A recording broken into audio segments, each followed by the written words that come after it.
नमस्कार। परिवर्तन क्लासेस मगहर के इस ऑफिशियल यूट्यूब चैनल पर सभी छात्रों का हार्दिक स्वागत है। सामान्य अध्ययन श्रृंखला के अंतर्गत हम लोग जीव विज्ञान का अध्ययन कर रहे थे और पिछले क्लास में हमने जीव विज्ञान के तहत कोशिका के बारे में पढ़ा था। कोशिका के तहत हमने देखा था कोशिका किसे कहते हैं, कोशिका के प्रकार कितने होते हैं तथा कोशिका सिद्धांत। आज हम लोग बात करेंगे कोशिका की संरचना की और कोशिका के अंदर मौजूद विभिन्न कोशिकांगों की। तो जंतु एवं पादप कोशिकाओं में कुछ समानता होती है, जैसे कुछ कोशिकांग होते हैं जो पादप एवं जंतु दोनों कोशिकाओं में पाए जाते हैं और कुछ कोशिकांग होते हैं जो केवल जंतु कोशिका में पाए जाते हैं, पादप कोशिका में नहीं। और कुछ कोशिकांग ऐसे होते हैं जो केवल पादप कोशिका में पाए जाते हैं, जंतु कोशिका में नहीं। तो एक एक करके देखते हैं कौन कौन से कोशिकांग है और किसमें किसमें पाए जाते हैं। तो कोशिकांगों में सबसे पहले हम लोग देखते हैं कोशिका झिल्ली की। तो कोशिका झिल्ली जंतु एवं पादप दोनों कोशिकाओं में पाई जाती है। जंतु एवं पादप दोनों कोशिकाओं में पाई जाती है। कोशिका भित्ति जिसे सेल वॉल कहते हैं, यह केवल और केवल पादप कोशिकाओं में पाई जाती है, जंतु कोशिका में नहीं। लेकिन कुछ जंतु इसके अपवाद होते हैं जिसे हम आगे देखेंगे। केंद्रक जिसे न्यूक्लियस कहा जाता है, केंद्रक जंतु एवं पादप दोनों कोशिकाओं में पाया जाता है। लाइसोसोम एक ऐसा कोशिकांग है जो केवल और केवल जंतु कोशिकाओं में पाया जाता है, पादप कोशिकाओं में इसका अभाव होता है। इसके साथ साथ रिक्तिका एक ऐसा कोशिकांग है जो केवल पादप कोशिकाओं में पाया जाता है, जंतु कोशिकाओं में रिक्तिका नहीं पाई जाती है। राइबोसोम राइबोसोम पादप एवं जंतु दोनों कोशिकाओं में पाया जाता है। अगला है तारककाय। तारककाय केवल और केवल जंतु कोशिकाओं में पाया जाता है, पादप कोशिका में नहीं। लवक लवक केवल और केवल पादप कोशिका में पाया जाता है, जंतु कोशिका में इसका अभाव होता है। और अंत में है अंतःप्रद्रव्य जालिका। अंतःप्रद्रव्य जालिका एक ऐसा कोशिकांग है जो दोनों में पाया जाता है। इस प्रकार हम देखते हैं कि कोशिका भित्ति, रिक्तिका और लवक ये तीन ऐसे कोशिकांग हैं जो पादप कोशिकाओं में नहीं पाए जाते हैं। कोशिका भित्ति, कोशिका भित्ति, लवक तथा रिक्तिका, ये तीन कोशिकांग जंतु कोशिका में नहीं पाए जाते हैं। तथा इसके अलावा लाइसोसोम और तारककाय ये दो ऐसे कोशिकांग हैं जो पादप कोशिका में नहीं पाए जाते हैं। इसके अतिरिक्त जितने भी कोशिकांग हैं वो जंतु एवं पादप दोनों कोशिकाओं में पाए जाते हैं। अब आगे हम लोग देखते हैं एक एक करके सभी कोशिकांगों की संरचना और उसकी कार्यों के बारे में देखेंगे। तो सबसे पहले हम लोग बात करते हैं कोशिका झिल्ली की। कोशिका झिल्ली, कोशिका झिल्ली सेल मेम्ब्रेन। कोशिका झिल्ली सेल मेम्ब्रेन।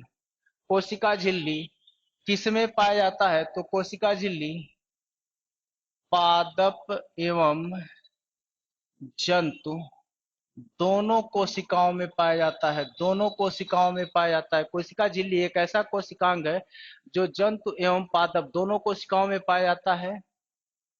जंतु कोशिका का जंतु कोशिका में कोशिका झिल्ली सबसे बाहरी आवरण होता है।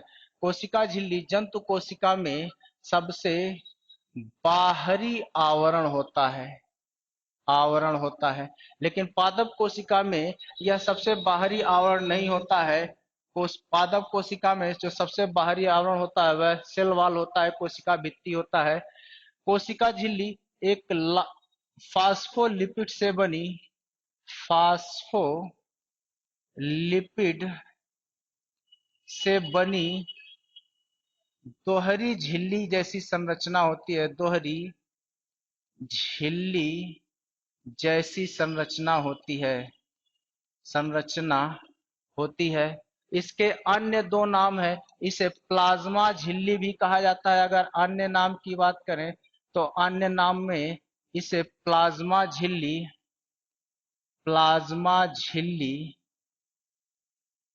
या प्लाज्मा लेमा भी कहा जाता है। प्लाज्मा लेमा भी कहा जाता है। कोशिका झिल्ली, कोशिका झिल्ली का अगर कार्य की बात करें तो कोशिका झिल्ली का प्रमुख कार्य है कोशिका की बाहरी आघातों से सुरक्षा करना। कोशिका झिल्ली कोशिका की बाहरी आघातों से सुरक्षा करती है। दूसरी कोशिकांग की बात करें तो दूसरी कोशिकांग है कोशिका भित्ति, सेल वाल। तो सेल वाल केवल पादप कोशिका में पाया जाता है। पादप कोशिका में पाया जाता है। सेल वाल या कोशिका भित्ति केवल और केवल पादप कोशिका में पाया जाता है। लेकिन कुछ जंतु इसके अपवाद होते हैं, जैसे कुछ बैक्टीरिया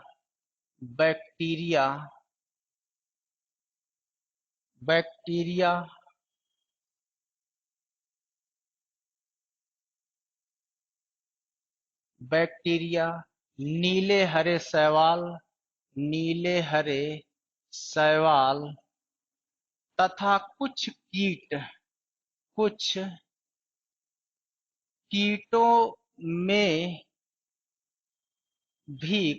कीटों में भी कोशिका भित्ति उपस्थित होती है। जैसे अगर हम बात करें कि पादपों तथा नीले हरे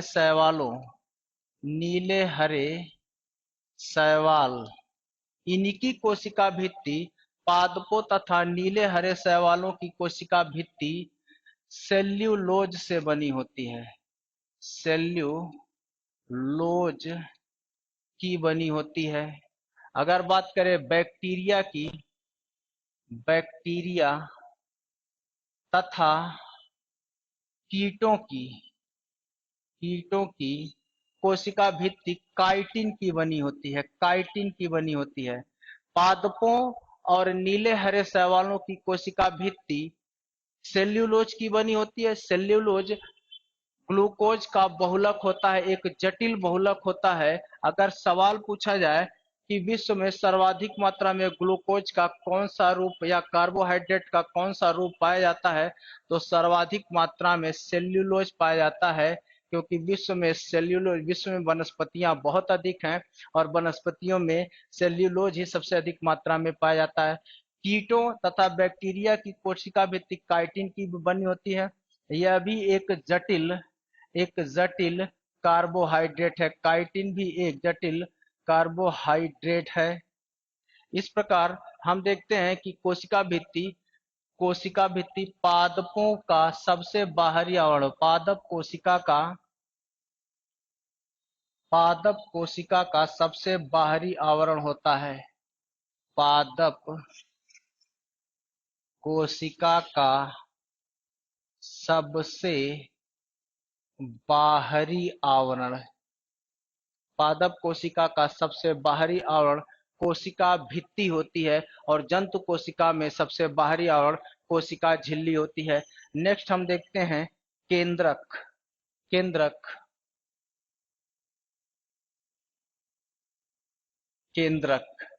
इसको अंग्रेजी में न्यूक्लियस कहा जाता है, केंद्रक कहा जाता है।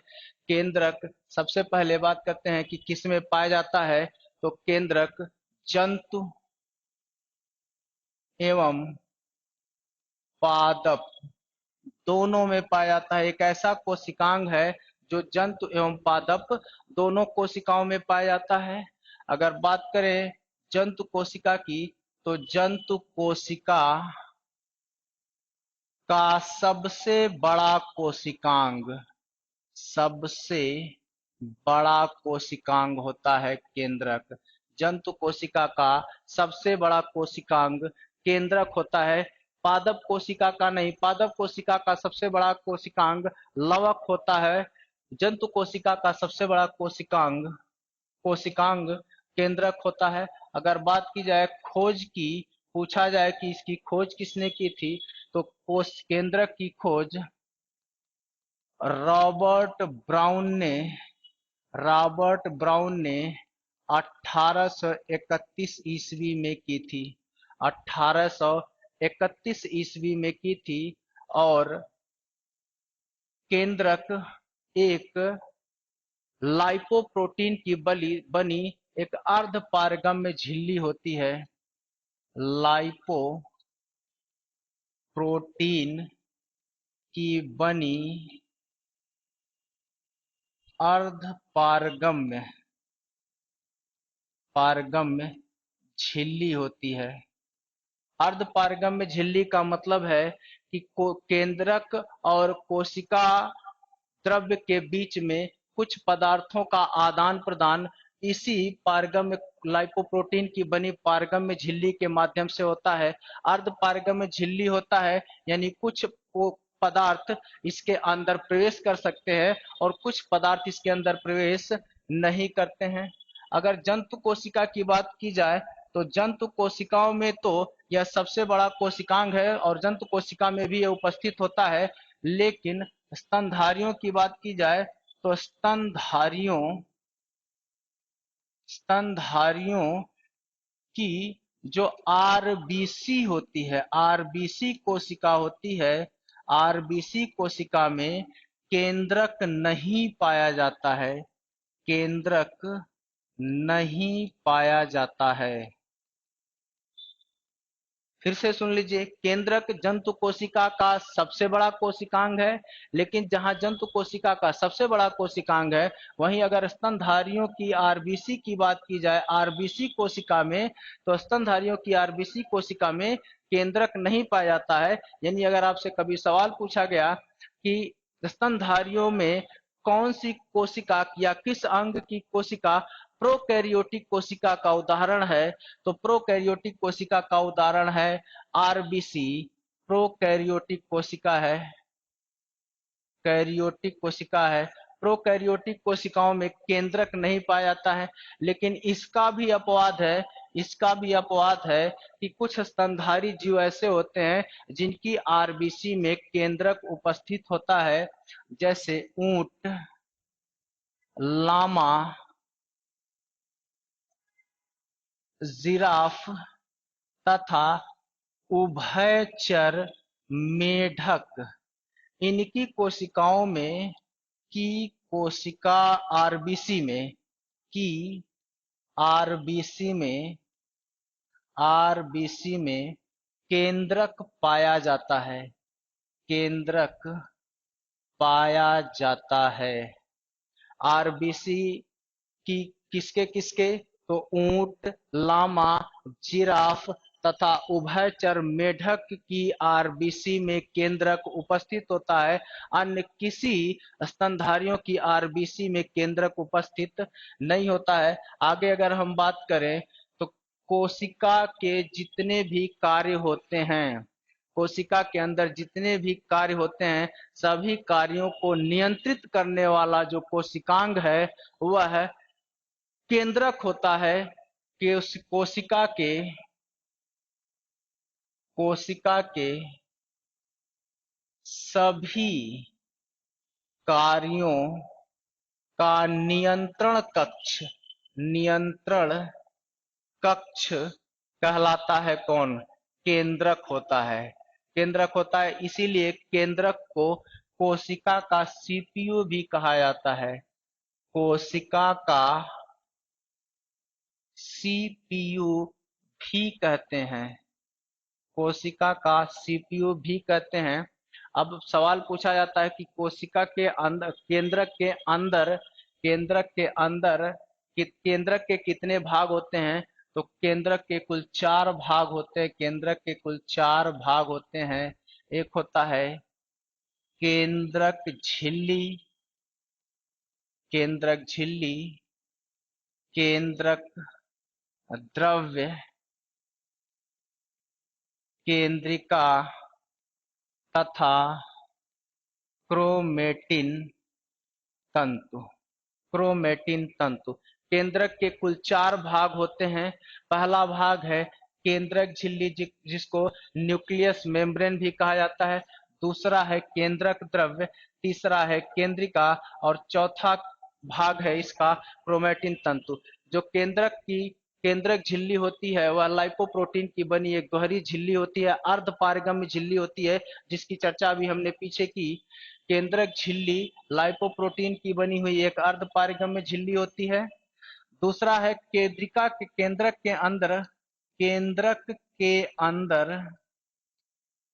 अंदर उपस्थित तरल पदार्थ या तरल द्रव्य होता है, जिसे केंद्रक द्रव्य कहा जाता है। तीसरा केंद्रिका होती है।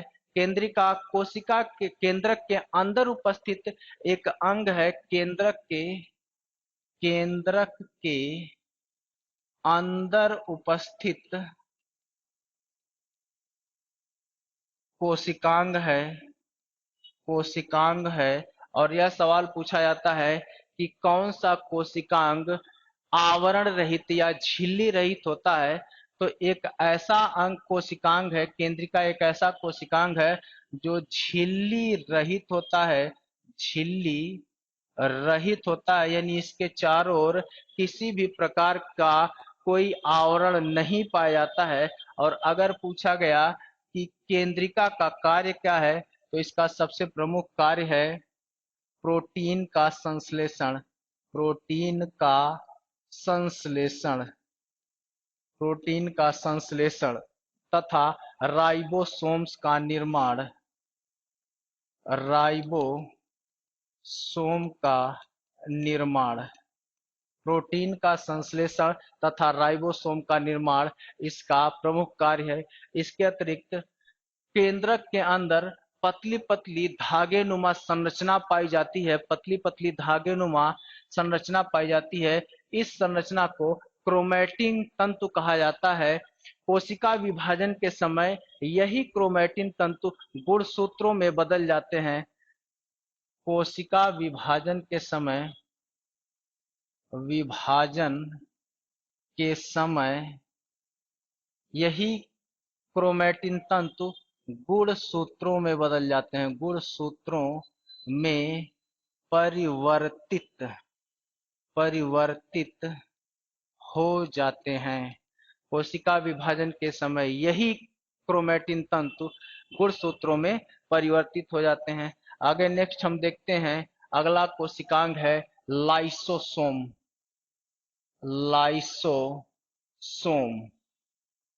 लाइसोसोम। तो लाइसोसोम एक ऐसा कोशिकांग है जो केवल जंतु कोशिका में पाया जाता है। जंतु कोशिका में पाया जाता है। केवल जंतु कोशिका में पाया जाता है। पादप कोशिका के अंदर इसका अभाव होता है। इसमें एक शब्द है लाइसो, यानी लाइसिस। लाइसिस का अर्थ होता है विघटन। लाइसिस का अर्थ होता है विघटन। अगर बात की जाए कि इसके खोज की, कि लाइसोसोम की खोज किसने की थी, तो लाइसोसोम की खोज डी ड्यूबे ने की थी। और इसी खोज के लिए 1974 में इन्हें नोबेल पुरस्कार मिला था। लाइसोसोम की खोज डी ड्यूबे ने की थी और इसी खोज के लिए उन्हें 1974 का जंतु विज्ञान का या जीव विज्ञान का नोबेल पुरस्कार मिला था। बात करें अगर लाइसोसोम के कार्य की, तो लाइसोसोम में 24 प्रकार के पाचक एंजाइम उपस्थित होते हैं। एंजाइम पाए जाते हैं और इसका सबसे प्रमुख कार्य की बात की जाए तो कोशिका के अंदर पहुंचने वाले हानिकारक जीवाणुओं को नष्ट करना इसका सबसे प्रमुख कार्य है। कोशिका के अंदर पहुंचने वाले जीवाणुओं को नष्ट करना एक कार्य है। कोशिका के अंदर पहुंचने वाले जीवाणुओं को नष्ट करना यह लाइसोसोम का एक कार्य है। इसका दूसरा कार्य है मृत कोशिकांगों को नष्ट करना। मृत कोशिकांगों को नष्ट करना। इसके अलावा इसका एक अन्य प्रमुख कार्य है मृत कोशिकाओं को नष्ट करना। मृत या अनुपयोगी मृत कोशिका या अनुपयोगी कोशिकाओं को नष्ट करना। कोशिकाओं को नष्ट करना इसका सबसे प्रमुख कार्य है। लाइसोसोम के 3 प्रमुख कार्य है।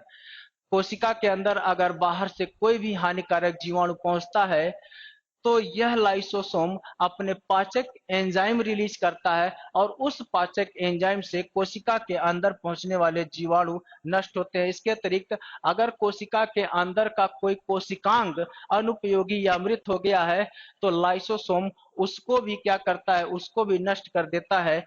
तथा अगर कोई पूरी की पूरी कोशिका ही अगर नष्ट हो जाती है, मृत हो जाती है, अनुपयोगी हो जाती है तो यह लाइसोसोम अपने संपूर्ण पाचक एंजाइम को स्रावित करके रिलीज करके इस पूरी की पूरी मृत को इस पूरी की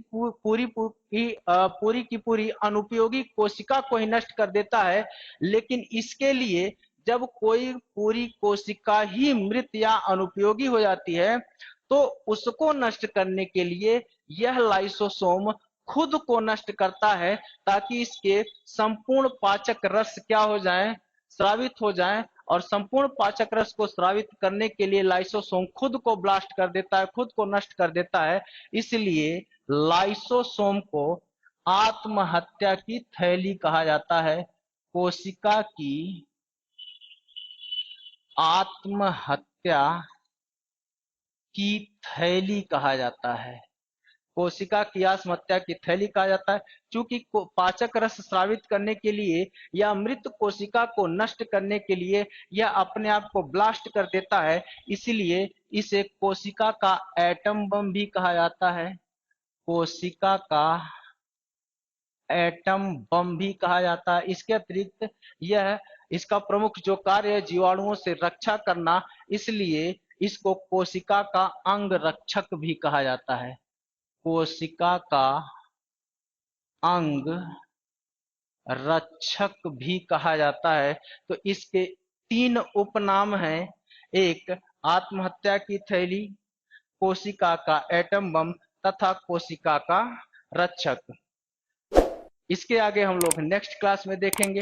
अगर क्लास पसंद आया हो, लेक्चर पसंद आया हो तो चैनल को सब्सक्राइब करिए, लाइक करिए और पढ़ते रहिए। मिलते हैं अगले क्लास में, तब तक के लिए धन्यवाद।